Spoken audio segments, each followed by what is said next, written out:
कि मनेन कृतम पुण्यम अवधूतेन भिक्षुण भिक्षुण।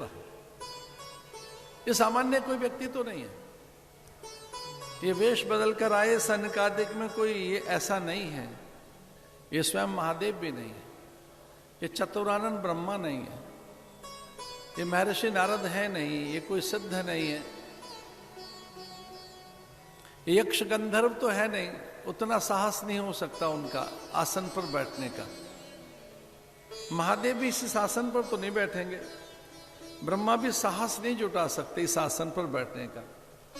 भगवान नीचे बैठे हैं, उसके चरण धो रहे हैं, लक्ष्मी को लगा ये है कौन, आसनस्थ है और प्रसन्न होकर बैठा है, ये है कौन।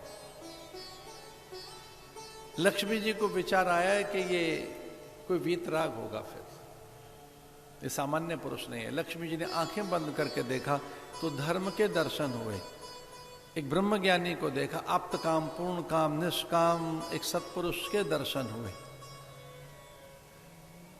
साधुओं का धन तो वैराग्य ही है, साधु का धन तो एक प्रकार से विचार ही है, विवेकी उसका धन है।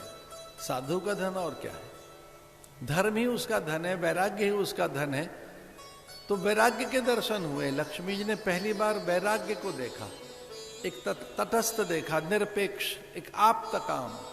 यद्यपि वो दरिद्र जैसा दिखाई देता है, लगता है कि बड़े अभाव उसके पास है, कुछ है नहीं, लेकिन भीतर से संतुष्ट, संतुष्टो ये न के निचित, वो अद्भुत है। वहां भक्ति के दर्शन हुए, एक ऐसे भक्त के जिसमें कहीं द्वेष नहीं है, राग नहीं है। अद्वेष्टा सर्वभूताना मैत्र करुणा एवच। लक्ष्मी जी ने आंखें बंद करके देखा, इसमें कोई द्वेष नहीं है, राग नहीं है, कोई ऐषणा नहीं है, कामना नहीं है। भक्ति ने लक्ष्मी जी ने पहली बार दर्शन किए एक ऐसे सत्पुरुष के जो क्लेश शून्य है, उसमें अविद्या, अस्मिता, राग, द्वेष आदि कोई क्लेश नहीं है। लक्ष्मी जी ने पहली बार दर्शन किए एक ऐसे महापुरुष के जिसके मल विक्षेप आवरण ध्वस्त हो गए। लक्ष्मी ने पहली बार एक ऐसा सत्पुरुष देखा कि उसमें धर्म मूर्तिमंत है, धर्म को मुखर देखा, धर्म जागृत है, धर्म चैतन्य है, धर्म और वैराग्य एक साथ है, एक वीतराग महापुरुष के। तो खाली वो पैर इसलिए नहीं धो रहे हैं कि मित्र और अतिथि है, एक पूर्ण काम, आप्त काम, एक वीतराग, एक ऐसे महापुरुष का सम्मान कर रहे हैं भगवान। और ये बताने के लिए कि कहीं चूक मेरी है, अगर तेरे पास में धन नहीं है, अभाव है, तो कहीं मेरी तो भूल है। छोटी सी पोटली भगवान की के पास रख दी, दर्शन किया, लक्ष्मी के सामने ही पूछा भगवान ने, कह रहे सुदामा मेरी कभी याद आई, तू मेरा मित्र है, कभी मेरी याद आई, मेरी स्मृति में तू कभी लौटा। और सुदामा ने कहा कि महाराज मैंने तो पता नहीं कितने अपराध किए हैं, आज एक और अपराध कर देता हूं, आपकी शपथ खाकर कहता हूं, यद्यपि आपकी शपथ नहीं खानी चाहिए, आपकी सौगंध तो नहीं खानी चाहिए, पर एक अपराध आज और भी कर देता हूं। आपके शपथ खाने का अपराध कर रहा हूं। मैं आपके शपथ खाकर कहता हूं, एक भी पल आपको भुलाया नहीं है, एक भी पल आपकी विस्मृति नहीं हुई है। जीवन में एक भी पल ऐसा नहीं है जब आपकी विस्मृति हुई हो, या आपके साथ कोई अभिन्नता, कोई भेद रहा हो, आपसे विलगता रही हो, आपसे दूरी रही। एक भी पल ऐसा नहीं बीता जब आपको भुलाया हो। आपसे अलग हूं नहीं मैं, आपको अनुभव करता रहूं, आपको भजता रहूं, आपको ध्याता रहूं। मेरे ध्यान में केवल आप रहें, मेरे विचार में केवल आप रहें, मेरे जीवन में आप हैं।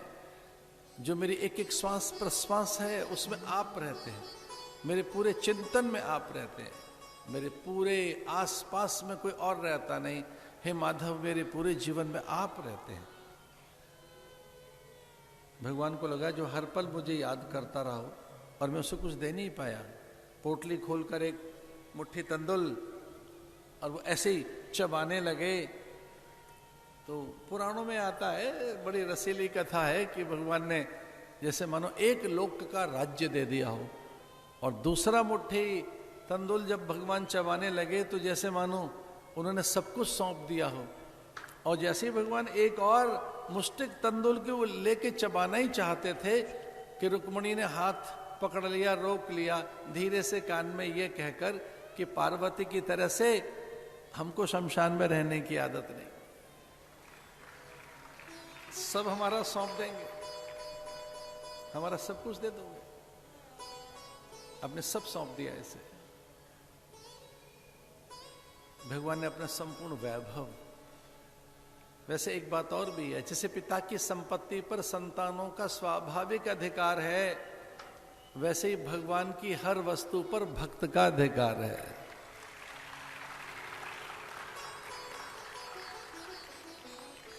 वैसे ही शिष्यों की बात है, गुरु की अध्यात्म संपदा पर, जो उनकी अध्यात्म संपदा है उस पर भी शिष्य का अधिकार रहता है। जो अधिकारी शिष्य हैं वो गुरु से ऐसे ही सब कुछ प्राप्त कर लेते हैं, अनायास उन्हें मिल जाता है।